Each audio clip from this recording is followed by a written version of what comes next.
Food കഴിച്ചു കഴിഞ്ഞ് എല്ലാം മറന്ന് ഉപ്പാൻ്റെയും ഉമ്മാൻ്റെയും കൂടെ വഴക്കിട്ടും അവരെ തമ്മിൽ തല്ലിച്ചും നേരം കളയുകയാണ് മിനു. ഫോൺ റിങ് ചെയ്യുന്നത് കേട്ടാണ് അവൾ മുകളിലേക്ക് ചെന്നത്. ബഡായി ബംഗ്ലാവോയ്, എന്തൊക്കെയുണ്ട്? എൻ്റെ ഒറ്റയ്ക്ക് സുഖല്ലേ? കോൾ അറ്റൻഡ് ചെയ്ത് ചെവിയോട് ചേർത്ത് കൊണ്ട് അവൾ ചോദിച്ചതും, എടി കോപ്പേ, ഇന്നെന്താ രാവിലെ ഉണ്ടായേ? നിന്നെ ഞാൻ എത്ര തവണ വിളിച്ചു? ഫോൺ എടുത്തോ നീ? മണ്ണാജി, പട്ടി, തെണ്ടി, നാറി, കൊന്നയാൾ നിന്നെ, ഹേ? അവൻ്റെ ആദ്യം നിറഞ്ഞ സ്വരം കേൾക്കെ അവൾക്ക് ചിരി വന്നു. ഇല്ല, അയാൾക്ക് എന്നെയൊക്കെ പേടിയാ. അല്ല, എൻ്റെ സിസ് ആരാന്നെൻ്റെ വിചാരം? ഞാൻ അവനെ ചെറിയ വിരൽ കൊണ്ട് തൂക്കിയെടുത്തെറിഞ്ഞു. തള്ളി മറിക്കാണ്ടുള്ളത് പറയടി.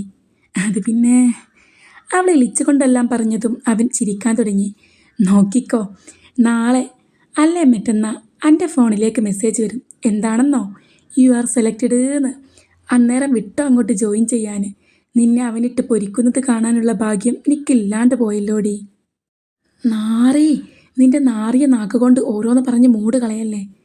എന്തോ അങ്ങനെയൊക്കെയാണ് സംഭവിക്കാൻ പോകുന്നത് എന്നൊരു തോന്നൽ. അവൾ പിന്നെയും അവനോട് കുറേ വഴക്കിട്ട് കോള് കട്ട് ചെയ്ത് മൂടിപ്പൊതിച്ചുറങ്ങാമെന്ന് വെച്ച് കിടന്നു. കണ്ണടച്ചതും ജിഷുവിൻ്റെ അടിയും നോട്ടവുമൊക്കെ മനസ്സിലേക്ക് ഓടിയെത്തുന്നത് കണ്ടവൾ അവനെ പ്രാഗിക്കൊന്നുകൊണ്ടിരുന്നു. പപ്പാ! അവളുടെ മൂഞ്ചിയ എക്സ്പ്രഷനും വിളിയും കേട്ട പാടെ ഉപ്പ അവിടെ നിറങ്ങി ഓടാൻ നോക്കി. വാ, നിക്കവിടെ. അവൾ അലറിയത് കേട്ട് പിന്നെ അനങ്ങിയില്ല. 3 days after the interview today I received the result പപ്പ.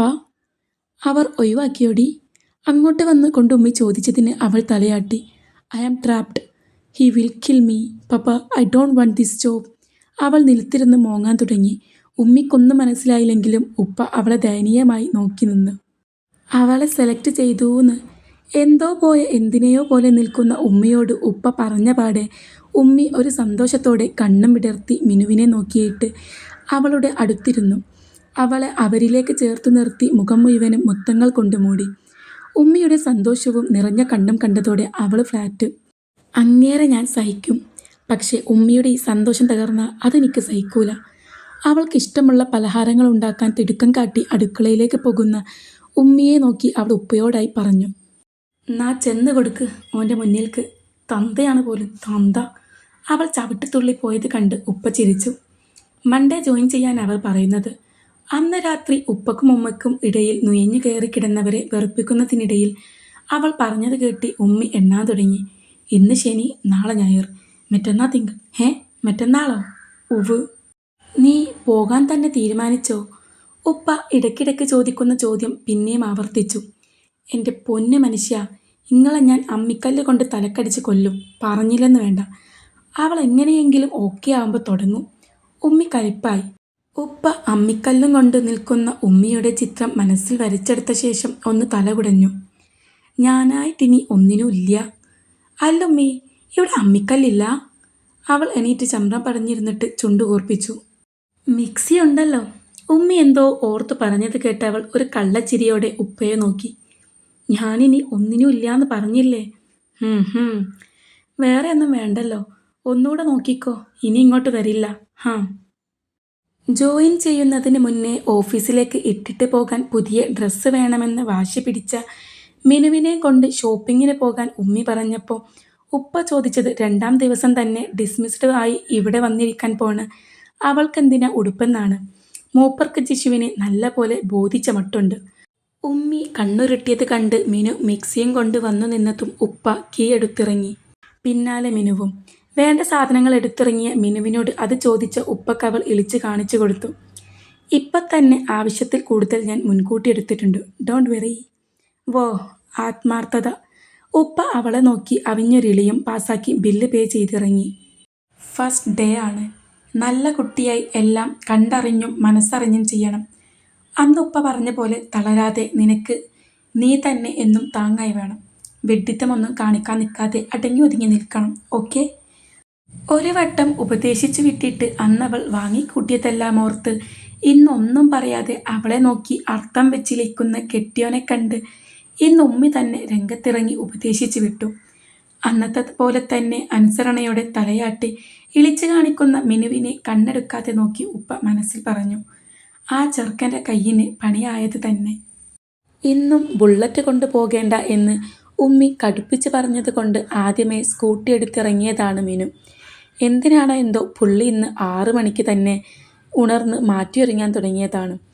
ഇടക്കുപ്പ ജിഷുവിനെ ഓർമ്മിപ്പിക്കും. അന്നേരം അവൾ ചുണ്ടു ചുളുക്കി ആശി അവരെയൊന്നും അങ്ങനെ വഴക്ക് പറയാറില്ലെന്ന് പറഞ്ഞല്ലോ എന്നൊക്കെ പറഞ്ഞ് അവളെ തന്നെ സമാധാനിപ്പിക്കും. അവർക്ക് 3 പേർക്കും അവൾ എന്ന് മെസ്സേജ് ഇടാറുള്ളത് കൊണ്ട് അവൾ ഇന്ന് വരുന്നതും അവരറിഞ്ഞിരുന്നു. അവരവളെ സമാധാനിപ്പിച്ചും കുറേ ഉപദേശിച്ചും മോട്ടിവേറ്റ് ചെയ്തുമൊക്കെയാണ് ഓക്കെ ആക്കിയെടുത്തത്. ലേറ്റ് ആവരുതെന്നവർ പലതവണ ഊന്നി പറഞ്ഞതുകൊണ്ട് വേഗം തന്നെ അവൾ ഉമ്മിക്കും ഉപ്പാക്കും ടാറ്റ കൊടുത്തിറങ്ങി. 9 മണിക്കാണ് ഓഫീസ് സ്റ്റാർട്ട് ചെയ്യുന്നത്. 8:50 ആകുമ്പോഴേക്കും എല്ലാവരും ഓഫീസിലെത്തി ജിഷുവിനടുത്ത് ചെന്ന് അവരുടെ പ്രസൻറ്റ് ഒപ്പിനോടൊപ്പം മാർക്ക് ചെയ്യേണ്ടതുണ്ട്. അതെല്ലാം അവരും പോരാത്തതിന് മെസ്സേജായി ഓഫീസിൽ നിന്നും അറിയിച്ചതാണ്. എല്ലാം കൊണ്ടും അവൾ 8 മണിക്ക് തന്നെ വീട്ടിൽ നിന്നിറങ്ങിയിരുന്നു. അങ്ങനെ പോകുന്ന വഴിക്ക് ഒരു മുത്തശ്ശി റോഡരികിൽ വീണുകിടക്കുന്നത് കണ്ടവൾ അവർക്കടുത്ത് വണ്ടി നിർത്തിയിറങ്ങി അവരെ തട്ടി വിളിക്കാൻ തുടങ്ങി. അവർക്കൊരു അനക്കവുമില്ലായിരുന്നു. രാവിലെയായതുകൊണ്ടും പട്ടണം ഉണർന്നു തുടങ്ങുന്നേ ഉള്ളൂ എന്നതുകൊണ്ടും അവിടെ ആളുകൾ നന്നേ കുറവായിരുന്നു. വേഗം അതിലൂടെ പോകുന്ന ഒരു ഓട്ടോക്ക് കൈ കാണിച്ചവൾ അവരെയും കൊണ്ട് അടുത്ത ഹോസ്പിറ്റലിൽ എത്തിക്കാൻ ശ്രമിച്ചു. അവിടെ എത്തി അവരെ എമർജൻസി വാർഡിലേക്കും പിന്നെ ICUവിലേക്കുമെല്ലാം മാറ്റുന്നത് കണ്ടവൾ ICUവിൻ്റെ മുന്നിലെ ചെയറിലിരുന്നു. 30 മിനിറ്റോളം അവിടെ ഇരുന്ന ശേഷം അവൾ സമയം നോക്കിയതും 8:42 ആയെന്ന് കണ്ട് കണ്ണും വിടർത്തി ICUവിൻ്റെ ഡോറിലേക്ക് നോക്കി. പെട്ടെന്നത് തുറന്നതും ഒരു ലേഡി ഡോക്ടർ പുറത്തേക്ക് വന്നിട്ട് അവളെ നോക്കി. താൻ അവരുടെ? ആരുമല്ല, വഴിയിൽ വെച്ച് കണ്ടപ്പോൾ. അവരവളെ മീഞ്ഞു നോക്കിയ ശേഷം പുഞ്ചിരിക്കാൻ ശ്രമിച്ചു. She was a cancer patient. I think അവരെ രക്ഷിക്കാനാവില്ലെന്ന് പറഞ്ഞ് ഡോക്ടേഴ്സ് ഒഴിവാക്കിയതാവാം. We tried our best but we couldn't. അവൾക്ക് എന്തോ പോലെയായി. താൻ അവരുടെ ബോഡി സ്വീകരിക്കാൻ തയ്യാറാണോ? No doctor, I can't. അതിനവർ അവിടെ നോക്കി പുഞ്ചിരിച്ചിട്ട് പോകാൻ പറഞ്ഞു. അപ്പോൾ ബിൽ? താൻ പൊക്കോടോ. അവൾ മെല്ലെ തലയാട്ടി അവിടെ നിന്നിറങ്ങി വാച്ചിലേക്ക് നോക്കിയതും 8:48 ആയെന്ന് കണ്ടവളുടെ ഉള്ളിലൂടെ എന്തോ ഒന്ന് കടന്നുപോയി. ഓ ഗോഡ്! അവൾ വണ്ടി പറപ്പിച്ചു വിട്ടു. അവിടെ എത്തുമ്പോൾ സമയം 8:58 ആയിരുന്നു. അവൾ പിടച്ചിലോടെ അകത്തേക്ക് ഓടിക്കയറിയതും എല്ലാവരും അവരവരുടെ സീറ്റിൽ സ്ഥാനമുറപ്പിച്ചിരിക്കുന്നത് കണ്ടവിടെ മൊത്തം ഒന്ന് കണ്ണും വിടർത്തി നോക്കി. ആശിയും കുട്ടാപ്പിയും സായിക്കയുമൊക്കെ അവളെ നോക്കി പല്ലിറുമ്പുന്നത് കണ്ടിട്ടും കണ്ടില്ലെന്ന് നടിച്ചവൾ മുന്നിലിരിക്കുന്ന ഒരു സ്റ്റാഫിനോട് ചോദിച്ചു, where is the cabin of our MD? അവൾ ആദ്യം മിനുവിനെ നോക്കിയൊന്ന് പുച്ഛിച്ചിട്ട് ഒരു സൈഡിലേക്ക് വിരൽ ചൂണ്ടിയതും അവൾ അങ്ങോട്ട് നോക്കി. അവിടെ ഡോറിൽ ചാരി കയ്യും കെട്ടി അവളെ നോക്കുന്ന ജിഷുവിനെ കണ്ടവളൊന്ന് ഉമിനീരിറക്കി. ഇങ്ങേരെന്തെന്നെ ഇങ്ങനെ നോക്കുന്നേ? മനസ്സിൽ പറഞ്ഞതാണെങ്കിലും അവളുടെ മുഖത്ത് പല ഭാവങ്ങളും മിന്നി മറയുന്നുണ്ടായിരുന്നു. സാർ, അവൾ മെല്ലെ വിളിച്ചതും അവൻ അവളെ നോക്കുന്നതിൽ നിന്നും വാച്ചിലേക്ക് നോട്ടം മാറ്റി. ദിസ് ഈസ് നയോ to Asmina. You are 2 seconds late. You can go. ഇങ്ങട്ട്?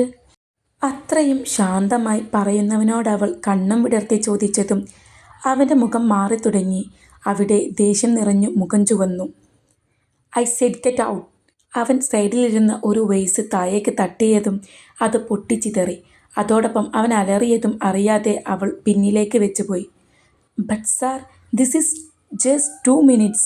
അവളുടെ എവിടെയും മിണ്ടാതിരുന്ന് ശീലിച്ചിട്ടില്ലാത്ത നാവ് അറിയാതെ പറഞ്ഞുപോയി. അവൻ അവളെയൊന്ന് നോക്കി അഗ്നി പാറുന്നൊരു നോട്ടം. നിനക്ക് പറഞ്ഞാൽ കേൾക്കാൻ പറ്റില്ലേടി? ഇറങ്ങിപ്പോവാനല്ലേ പറഞ്ഞത്? ഈ ജിഷാദിനൊരൊറ്റ വാക്കേ ഉള്ളൂ. 2 അല്ല, 1/2 സെക്കൻഡ് പോലും ലേറ്റാകുന്നത് ഇവിടുത്തെ റൂളിനെ തിരുത്തുന്നതിന് തുല്യമാണ്. നിന്നെയൊക്കെ അത് ആദ്യമേ അറിയിച്ചതല്ലേ? ഫസ്റ്റ് ഡേ തന്നെ നേരം വൈകി എത്തിയിരിക്കുന്നു. ഒരിത്തിരി മാനേഴ്സ് ഉണ്ടായിരുന്നേ. നിന്നോടല്ലേ ഇറങ്ങിപ്പോകാൻ പറഞ്ഞേ? അവൻ കാത് പൊട്ടുന്ന ശബ്ദത്തിൽ അലറിയതും അവളുടെ കണ്ണുകൾ നിറഞ്ഞു തൂവി.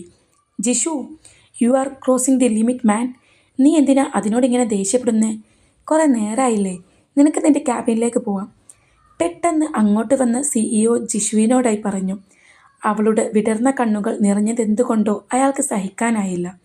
ഒരു നിമിഷം അയാൾ അലറിയത് കേട്ടവൻ ഒന്ന് പുച്ഛിച്ചു. എന്നെ അനുസരിക്കാൻ വയ്യാത്തവരെ ഇവിടെ വെച്ച് പൊറപ്പിക്കുമെന്ന് പപ്പക്ക് തോന്നുന്നുണ്ടോ? അവനൊന്ന് നിർത്തി അവളെ നോക്കി ചീറി. എന്തോ വല്ലാത്ത വെറുപ്പാണ് അവളോട് എന്ന പോലെ. അവൾ ഇവിടെ തന്നെ വർക്ക് ചെയ്യും. CEO പറയുന്നത് കേട്ടവൻ അയാളെ നോക്കിയൊന്ന് നെടുവീർപ്പിട്ടു. സമ്മതിക്കില്ല ഞാൻ. അതും പറഞ്ഞവൻ അവൻ്റെ ക്യാബിനിലേക്ക് കയറിപ്പോയതും മിനു ചുളിഞ്ഞു പോയിക്കൊണ്ടിരുന്ന ചുണ്ടുകളെ കടിച്ചു പിടിച്ചുകൊണ്ട് വിതുമ്പലടക്കി. Asmina, why are you late? അത് ചോദിക്കുമ്പോൾ CEO ശാന്തനായിരുന്നു. അവൾ തലപൊക്കി അയാളെ നോക്കി ചുണ്ടു പിളർത്തി. പെട്ടെന്ന് വീറോടെ കണ്ണു തുടച്ചിട്ട് മൂക്ക് വലിച്ചു. മുഖം കടന്നൽ കുത്തിയ പോലെ വീർത്തു. മൂക്കും കവിളും ഒരുപോലെ ചുവന്നു. അയാൾ ആരാ എന്നോട് ദേഷ്യപ്പെടാൻ? അയാൾക്ക് എവിടുന്ന് എത്ര ധൈര്യം? ഞാനേ മിനുവാ. എന്നെ വഴക്ക് പറഞ്ഞാലുണ്ടല്ലോ അയാൾ വിവരറിയും. അവൾ നിന്നിടത്ത് നിന്ന് 4 ചാട്ടവും ചാടി ഉറഞ്ഞു തുള്ളുന്നത് കണ്ട് അവിടെ ഇരുന്ന സ്റ്റാഫുകൾ അറിയാതെ ചിരിച്ചുപോയി.